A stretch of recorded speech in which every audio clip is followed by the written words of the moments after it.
चलिए दोस्तों, आज हम सीखेंगे छंद किसे कहते हैं और छंद क्या होता है। तो शुरू करते हैं। छंद छंद जो है चद धातु से बना है, जिसका अर्थ है खुश करना या आह्लादित करना।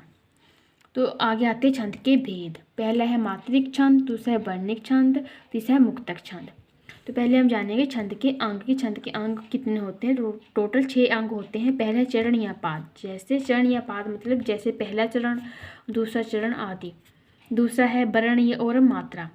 जैसे वर्ण लिखकर उस पर मात्रा लगाना, जैसे कोई वर्ण लिख दे तो उस पर मात्रा लगा देते हो तो वह वर्ण या मात्रा कहलाएगा। तीसरा है यति। तो यति के बारे में हम यहाँ पे जानेंगे। छंद में नियमित वर्ण या मात्रा पर सांस लेने के लिए रुकना पड़ता है। रुकने के स्थान को यति या विराम कहते हैं। जैसे पवन तन्य संकट हरण, तो कोमा लगा है तो यहाँ पर हम रुकेंगे। मंगल मूर्ति रूप। आगे है राम लखन सीता सहित। अब शुरू करेंगे। हृदय बसो सुर भूप, ऐसे, यानी कि यहाँ पर रुके तो ये यति होगा, ये विराम कहा जाएगा। चौथा है गति। तो गति है, गति का अर्थ है लय या प्रवाह। वर्णिक छंदों में इसकी आवश्यकता नहीं होती, लेकिन मात्रिक छंदों में इसकी आवश्यकता होती है। यानी कि वर्णिक छंदों में इसकी आवश्यकता नहीं होगी और मात्रिक छंदों में इसकी आवश्यकता होगी। उसके बाद है पांचवा है हमारा तुक। चरणों के अंत में एक जैसे वर्णों की आवृत्ति को तुक कहते हैं। संस्कृत छंद में तुक का महत्व नहीं, लेकिन तुक ही छंद का प्राण है। संस्कृत में तुक का महत्व नहीं है, लेकिन फिर भी इसमें तुक ही छंद का प्राण कहा जाएगा। यानी कि तुक होगा तभी छंद बन पाएगा, यानी कि छंद ऐसे नहीं बनेगा। उसके बाद है छठा हमारा गण। 3 मात्रिक वर्णों के समूह को गण कहते हैं। गणों की संख्या 8 है। इनके नाम और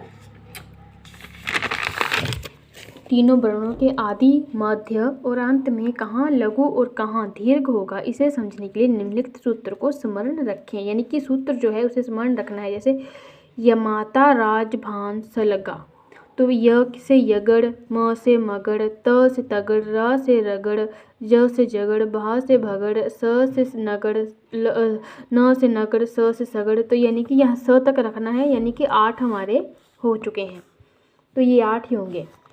तो आगे आते हैं भेद। पहले है मात्रिक छंद। तो लघु आएगा पहले, तो इसका जो सिंबल है वो ऐसे होगा, एक डंडा सा, अ ई उ री, यानी कि लघु को रस्से भी कहते हैं। और दूसरा है मात्रिक में गुरु, इसका सिंबल जो है वो ऐसा है। इसमें आ ई ए ओ उ आदि। इसमें अनुस्वार जो बिंदी होती है, अनुस्वार की विसर्गें जो विसर्गें ऐसी दिखाई जाती हैं।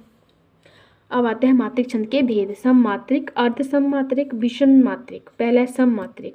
इसकी जो ट्रिक है, चारों गीत हरि गीति का, यानी कि चा से चौपाई, जो चौपाई में 16 मात्राएं, रो से रोला में 24, गीत में गीतिका में 26 है, हरि गीतिका में 28 है।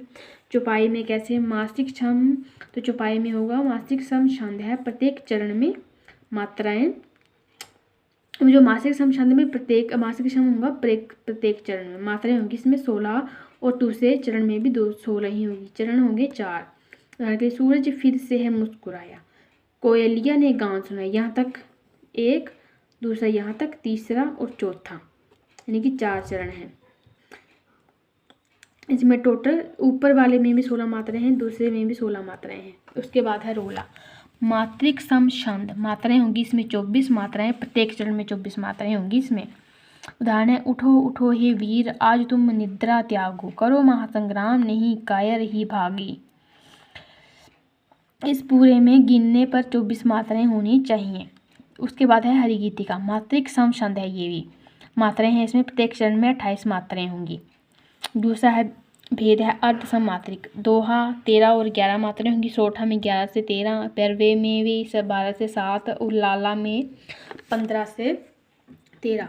तो दोहा में जैसे मात्रिक अर्ध सम छंद है, तो मात्रा प्रथम और तृतीय में जो होगी 13 होगी, द्वितीय और चतुर्थ में 11। उदाहरण है जैसे मेरी भाव बाधा हरो राधा नगरी सोए, जात तन की छाई परे श्याम हरित दूती होए। तो पहला चरण ये यहाँ तक, और दूसरा यहाँ तक, और यहाँ से तीसरा यहाँ तक, और चौथा यहाँ से यहाँ तक शुरू होगा।